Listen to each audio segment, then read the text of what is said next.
Miami premiere of a very Florida story, a very Miami story, El Huracán, by Charise Castro Smith, plays at GableStage from April 14th to May 14th.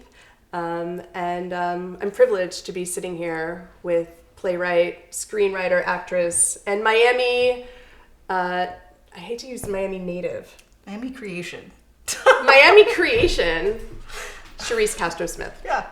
We are having brunch with Bari. Yes. This is coffee and treats, including gluten-free banana bread cake from Gru, which is in Coral Gables by Merrick Park, founded by University of Miami alumni, who I think their mission is to support local talent and to do it through coffee. Love it. So Good cheers. coffee. Yeah.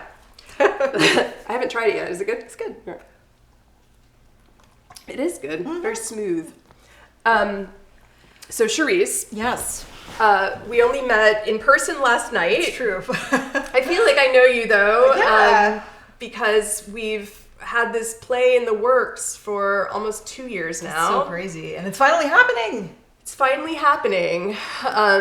We talked a little bit last night at Books and Books about how this play came to be. Mm-hmm. Do you mind sharing that now? Sure, yeah. What the first inklings were. Yeah, absolutely. So this play is about a lot of things, right? But I think one of the central things that it's about is about family and forgiveness and how complicated forgiveness feels sometimes. It is also about Alzheimer's and end of life. That part of it, that was actually sort of the primary impetus to start writing the play, actually, because my grandmother passed away from Alzheimer's in 2014. And so she was kind of, it was her passing that kind of led me to start writing this play. Was your grandmother a magician? No. Not that I know of. Okay. No. That part is, I'd say that part is actually kind of inspired by The Tempest, which is another inspiration for this play. You know, in that play, Prospero is someone who has a magic book and can kind of conjure storms. He is, in a way, a magician, right? Yeah. So that's where that aspect of it came from, actually. Does magic infuse itself in a lot of your work? Because Encanto too. It's true. Yeah. There's a lot of sort of magical realism in that. I think, yeah, I would say a lot of things I write, a lot of the things I've worked on kind of take regular, like, I think pretty relatable human relationship moments or experiences, and then there's like a monster that lives in a pot, or your grandma's a magician and you didn't know it. There's some kind of heightened element to it that kind of always sneaks its way in there. And I tried to express this last night too. I feel like that's what's so attractive about this play. I feel like plays live best in a theatrical context when they are embracing the medium that the story is being told in, and you do that so well. Oh, thank you. I mean, it's a play, and plays, innately have magic in them. Mm-hmm. It's not every day that we actually do magic, and I've been so satisfied by. Oh man, I can't wait to see it. Yeah, I think exciting. It works really well, That's and cool. There was a magician working at the Biltmore. Mm-hmm. I think he's Argentinian, and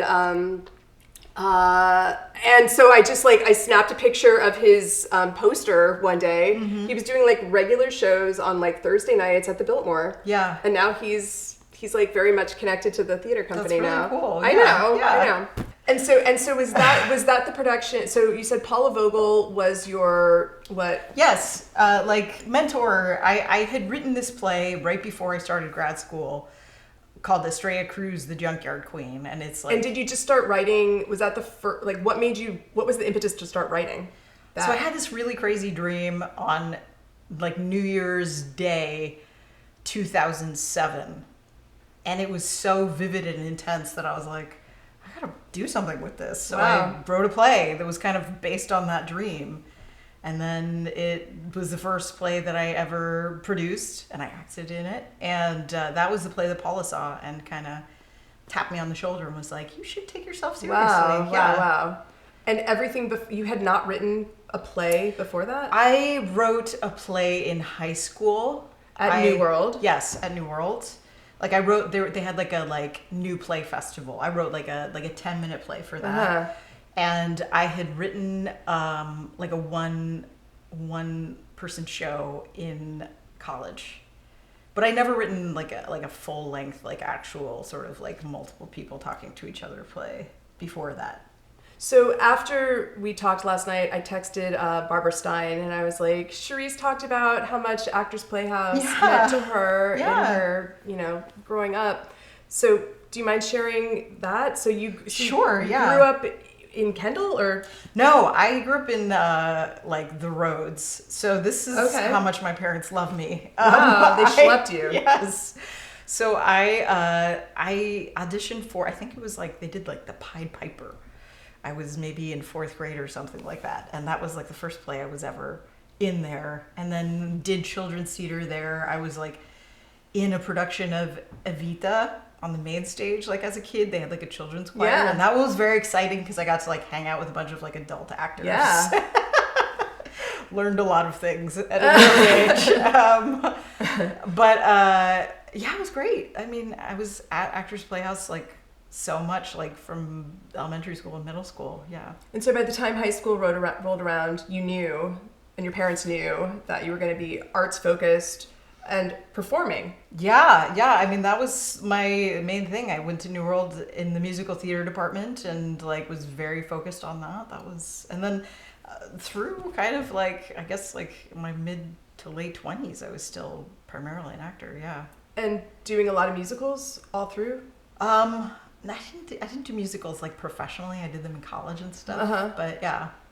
And Terrell were you in the same year? He was 2 years ahead of me at New World. You said you knew each other since you were 14. Yeah, I met him like when I got to New World. He was already like he was like already had mythic stature in high school. Like he was always himself, I think. I mean, what has it been like to view his trajectory and then vice versa? I mean, yours, must be so... It's incredible. It's like, I mean, watching him become who he has become in the world is just like, it's been just phenomenal. It's so wonderful. And I just like, I remember him from high school and I remember who he was even then. And he's just become who he was always meant to be, I think. That's a nice way to put that. I love that. That one's destiny is written before them, before they even know. And I loved hearing about, I mean, I had read about, and I had like certainly in my own digging with GableStage, read about the Royal Shakespeare Public Theater GableStage trifecta, which was Terrell's version of Antony and Cleopatra. But to hear you talk about how the length of that project. It was like a 6-month gig, yeah.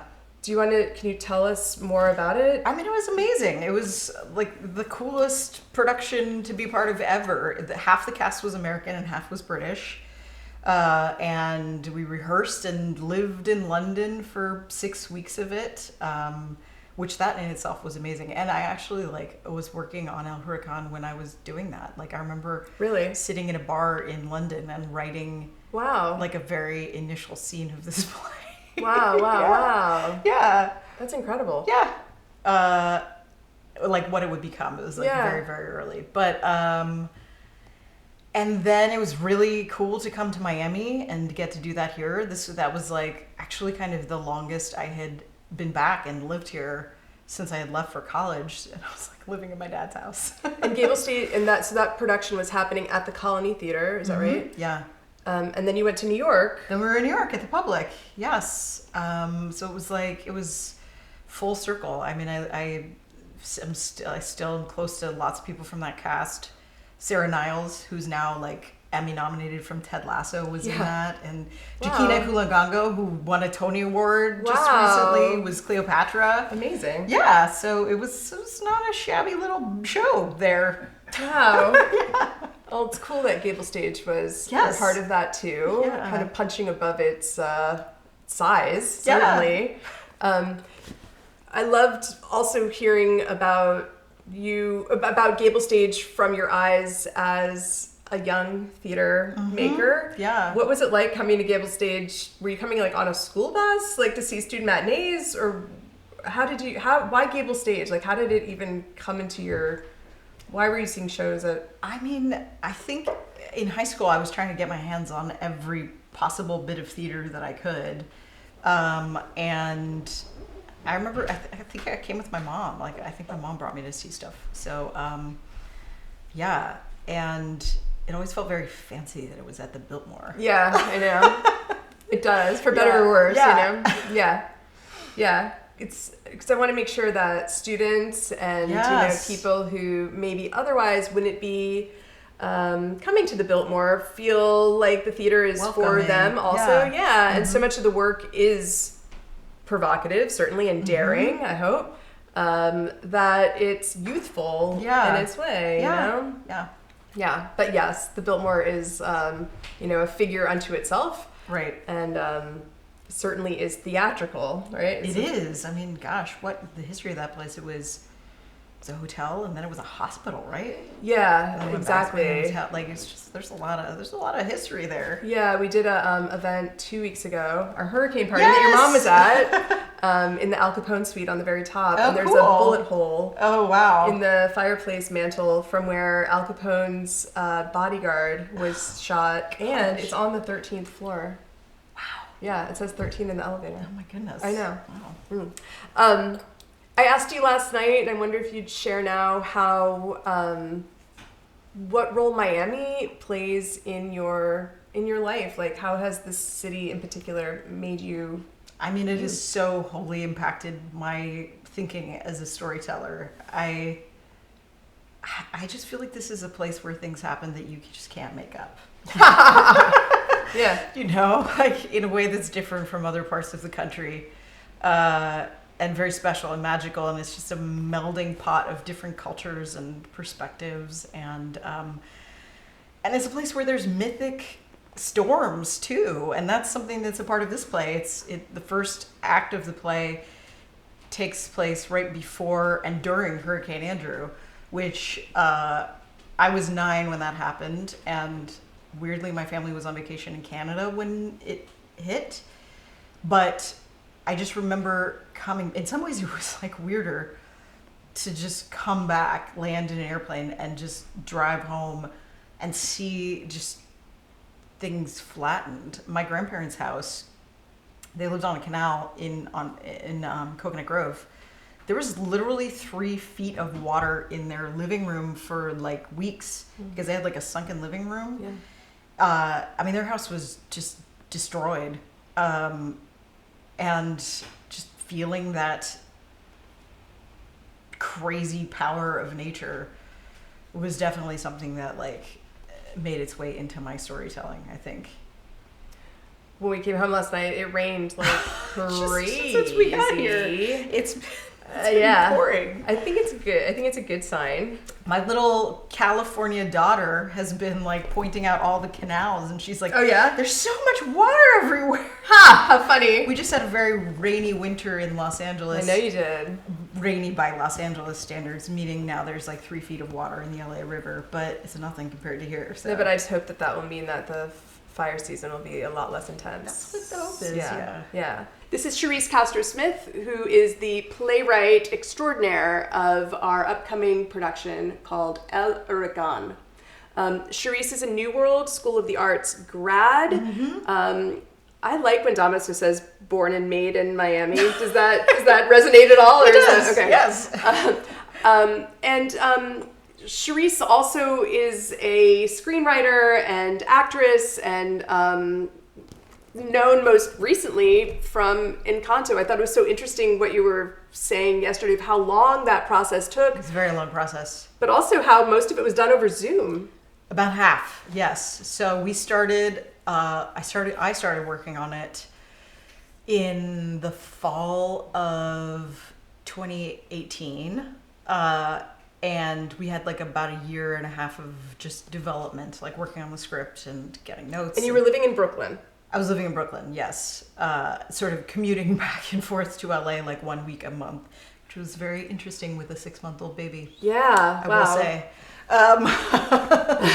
But yes, did that. And then when I got asked to kind of move from a writing role to a co-directing role, they asked me to move to LA. And so we did that. We moved to LA in October of 2019, bought our house and everything. And then, as you know, things really radically changed in the spring of 2020. So we started production on the actual production on the movie, the process of bringing all the animators on and everything, because before that there's like an extensive process of storyboarding and songwriting and lots of things that need to happen before animation happens, because animation is so time intensive and expensive to do. It's like measure 1,000 times, animate once. Because oh really? Yeah, because that's why there's such a long development process. But anyway, by the time we started production in July of 2020, we had been working remotely on Zoom, and that's kind of how the rest of the movie got made. That's for the most incredible. part. Yeah. We were recording actors through Zoom. We were approving animation through Zoom. We were designing through Zoom. We recorded the orchestra in person, obviously. And then towards the tail end of it, the world was opening up a little bit more, so we got to go on a press tour, which was cool in person. But like almost all of the movie I made it in a shed in my backyard. That's incredible. Wow. Yeah. Wow. We essentially made the entire movie like 7 times.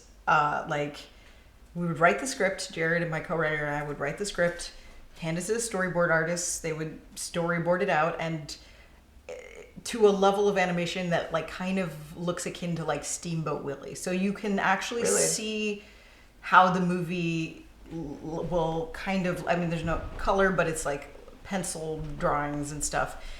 Storyboard the entire movie, record voices for the entire movie, do temp score and temp sound effects for the entire movie. Wow. Screen it for everyone in the studio, so like 500 people. Oh my God. Get feedback from all of them, and then start again. So we did that 7 times throughout the course of making the movie. The feedback portion of that, is it specific feedback areas that you're asking in advance?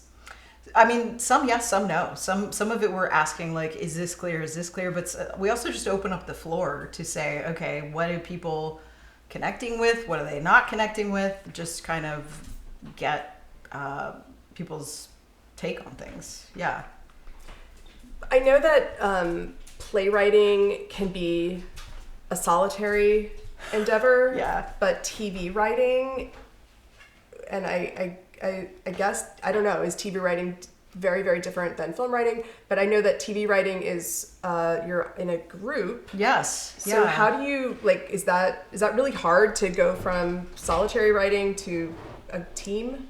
Honestly, I think I slightly prefer the team aspect of it, probably because of my actor background. Yeah. I really enjoy the collaborative nature of television writing, for example.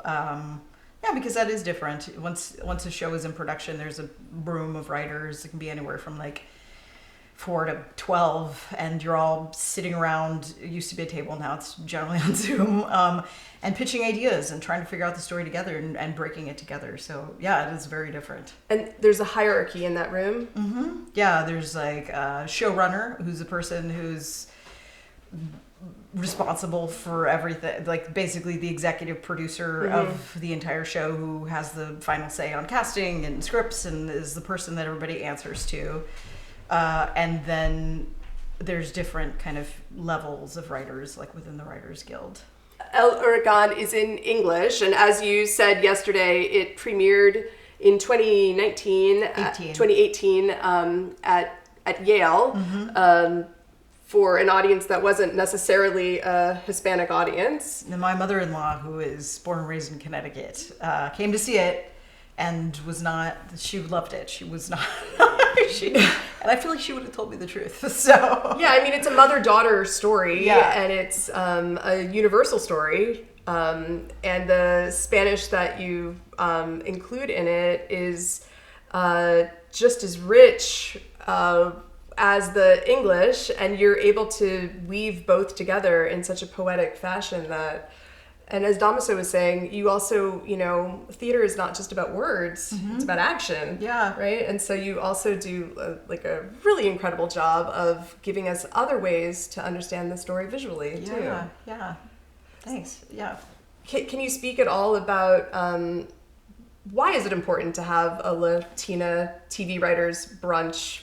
Why is it important to get together in that way? And I mean, yeah, it's been a wonderful support system. I think I got my first job in TV through a playwright that I knew who had gone into television, this playwright named Tanya Saracho. Yeah. Fade, we did it last Yes, amazing play. And she's had such an awesome career. On Devious Maids, did you work together? Is that... So she was the staff writer on season 1 and I was the staff writer on season 3. So, but she was the one that kind of handed a pilot script that I wrote to the producers of that show. Wow. And that was my first TV job. Yeah. And so that television show not only focuses Latina stories, but also female stories, which I know is also something that you're known for and something that I, of course, gravitate to. Yeah.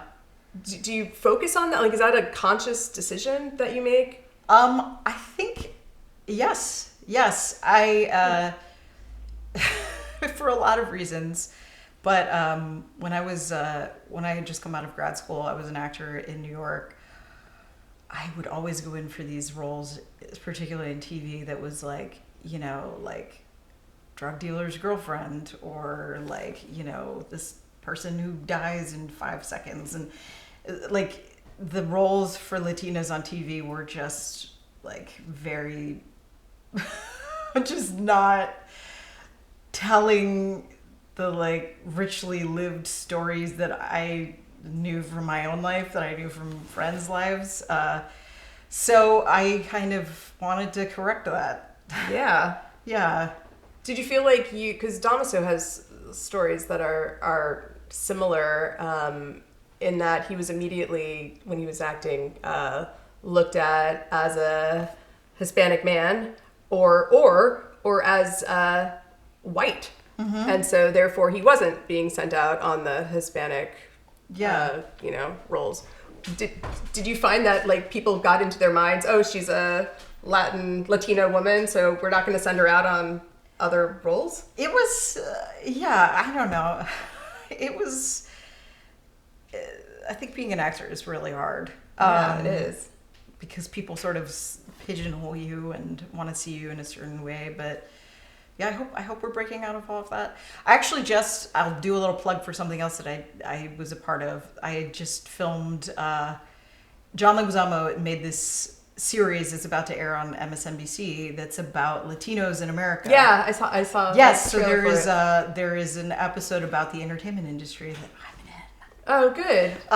But he really goes into a lot of detail, I think, about it in a really smart way. So I encourage people to check that out.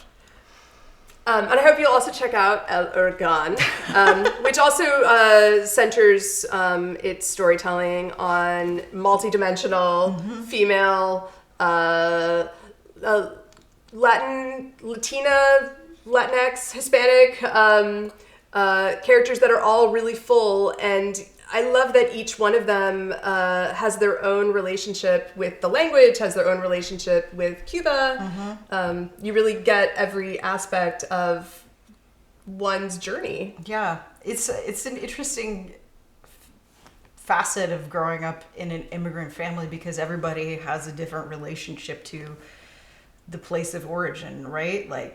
For my grandparents, Cuba was one thing. They left in their 30s. They left a house behind. They left their family behind. For my mom and my uncle, it was a totally different thing. They left when they were children, and so they started over as kids in like a totally different land. For me, my brother, it was like a whole other thing where, you know, my grandparents would talk all the time about going back to this place that we had never visited. Wow. And that took on this kind of mythic stature in my mind. And yeah, so it is like, there's this kind of, for me, it was like this odd longing for a place that I had never been to, which is a strange thing to feel. Yeah, I think that's really common here, especially. Now you've been back. I have, yes. A number of times? I went once. We went to bury my grandmother, actually. Oh, wow. Her ashes, yes. My mom and my dad and I went. Oh, wow. Yeah. That's a whole other story. Yeah, I'm sure. Finally, I'm so curious to hear more about what you mentioned last night. You said that the next chapter of your career life, anyway, is likely going to include directing. Yes. I have several TV projects and a couple of feature projects in development right now to showrun and direct, and so that's kind of the next iteration of things, I think. You're a mother of two. I am. And I mean, that must play a huge role in everything that you do, I imagine. Yeah. It's a big part of, it's a big new part of my identity. It still feels like a new part because my daughter's 5, but yeah, that is also a big piece of my new perspective. There's the movie that I'm working on that the feature that I'm working on now to write and direct, is kind of born out of the experience of coming out the other side of pandemic parenting and sort of what that was like. And yeah, so it is like a big part of what I'm still creating and working on. Yeah. Mm-hmm. I'm sure everybody's still processing and will be really grateful to have some sort of reflection of making sense of it somehow. Thank you for being here. Thank you for, first of all, are you gonna keep writing plays too? Yes, absolutely. Definitely. What makes you keep writing plays when you're doing all these other film projects? Because there's nothing like theater. There's nothing like, it's like church, you know? Yeah. So yeah. I hope more people will be introduced to it in the rich way that attracted you and attracted me and inspired so many. It also just reminds me of how important feeding one's imagination is. Absolutely. Yes. So much of that casting has to do with like just the very narrow understanding and narrow imagination landscape of a casting director or of an audience, right? Sort of what you're expecting. Right. But we sort of watch stories as we're trained to watch them. Exactly. Right? We watch stories, we have expectations based on things we've seen before. So until you kind of break up those expectations. Of course. Yeah. You can't imagine that it could be any different. Not That's just right. for yourself, but for your whole society. Yeah. Yeah. Join us for El Huracán. And I'm privileged to be sitting with Charise Castro Smith.